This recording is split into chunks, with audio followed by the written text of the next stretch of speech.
4 années en Ligue 2 et qui vient d'échouer pour la montée en Ligue 1 cette année, ils vont passer une 5e année en Ligue 2. Il s'agit de l'Africa Sport d'Abidjan. Ce 29 juin, ce dimanche, l'Africa Sport sera en assemblée générale. Certains supporters des Verts et Rouges estiment que le président actuel, M.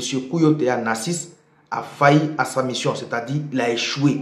Donc, il doit libérer le tablier. C'est l'avis de certains supporters.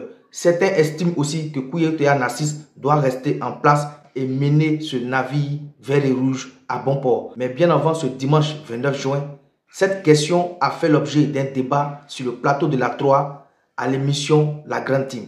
Et selon le journaliste Martial Gourou, Kouyaté Narcisse n'est plus l'homme idéal pour mener les batailles futures de ce club vert et rouge. L'Africa Sport tire-t-il vers une nouvelle crise? Les amis, on regarde cette vidéo attentivement jusqu'à la fin. On la partage, on la like et on donne notre point de vue en commentaire. Les défis du président Kouyaté Narcisse, Kamble Konaté, on vous écoute. Oui, alors les défis ou les enjeux sont, on va dire, sont nombreux. Ceux qui attendent bien sûr Kouyaté Narcisse, le patron de l'Africa Sport qui est arrivé à la tête de ce club en 2021.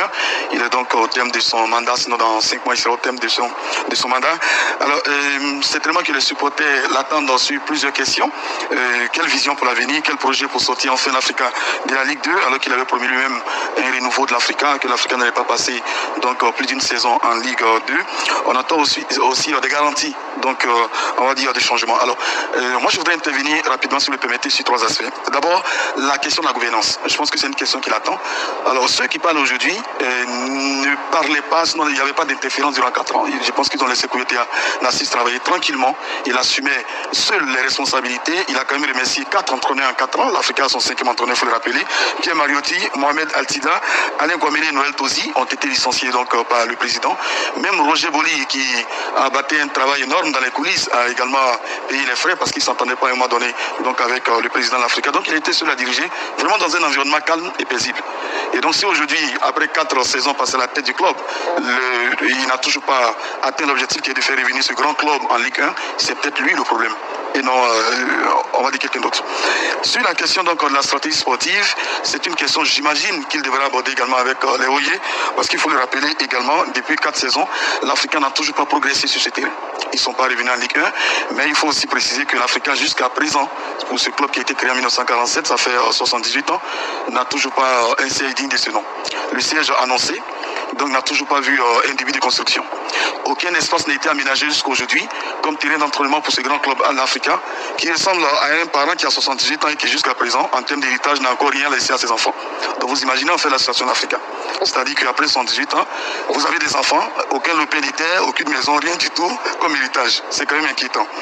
Et le 3e élément, je pense, c'est que les supporters, eux, n'ont toujours pas eu cette organisation qu'ils souhaitaient, avoir des cadres, on va dire, les organiser de sorte à ce qu'ils participent donc effectivement à la vie du club. La 3e question, je pense, qu'il va aborder, c'est d'ailleurs la dernière question. Alors, c'est la situation financière du club qui n'est quand même pas réalisante. Donc il faudra faire le bilan de l'exercice écoulé.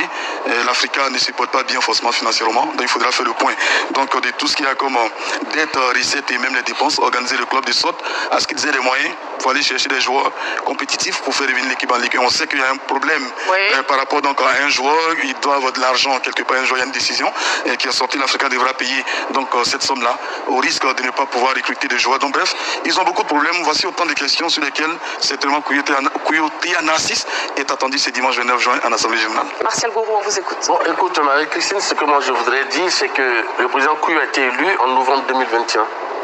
Et à l'Africa, comme toutes les autres associations sportives, le mandat dure 4 ans. Donc Kouyaté Narcisse est à 5 mois de la fin de son mandat. Et c'est parce que l'Afrique était face à des défis que les membres associés ont choisi celui qui n'était pas impliqué dans les différentes crises qu'avait secoué ce club-là. Donc les défis étaient énormes. Et M. Kouyo est arrivé. Et donc aujourd'hui, moi personnellement, il est un peu difficile de dire quels sont ces défis que Kouyo doit mener à quelques mois de la fin de son mandat. Parce que les défis, c'est toujours au début d'un mandat. M. Kouyo est arrivé, il a pris de nombreux engagements, Marie-Christine. Je vais vous les énumérer. Il a dit que l'Africa ne passerait pas plus d'une année en Ligue 1. Et là, c'était dans la salle. En Ligue 2. En Ligue 2, pardon. C'était dans la salle là où il avait été élu.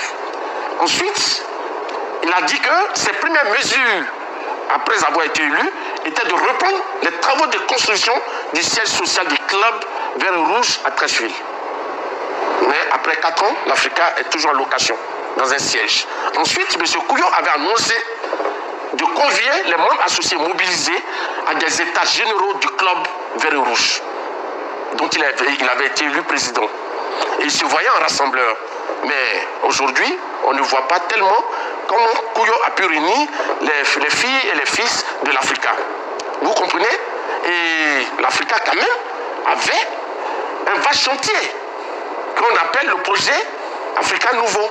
Donc Kouyo, les défis même de l'Africa sont contenus dans ce chantier-là. Mais on n'a pas vu grand-chose. Kouyo n'a pas appliqué les tests. Il applique ce qu'il arrange. Le grand médiateur, ça n'existe pas. Le contrôleur général, ça n'existe pas. Et les tests disent quoi? Le règlement intérieur dit que chaque semestre, Kouyo doit publier la liste de ceux qui sont devenus des membres actifs de l'Africa. Mais ça n'existe pas. Donc, je crois que M. Kouyo, pendant 4 années, a vraiment rien fait, n'a vraiment rien fait pour pouvoir permettre à l'Africa de se mettre à un certain niveau.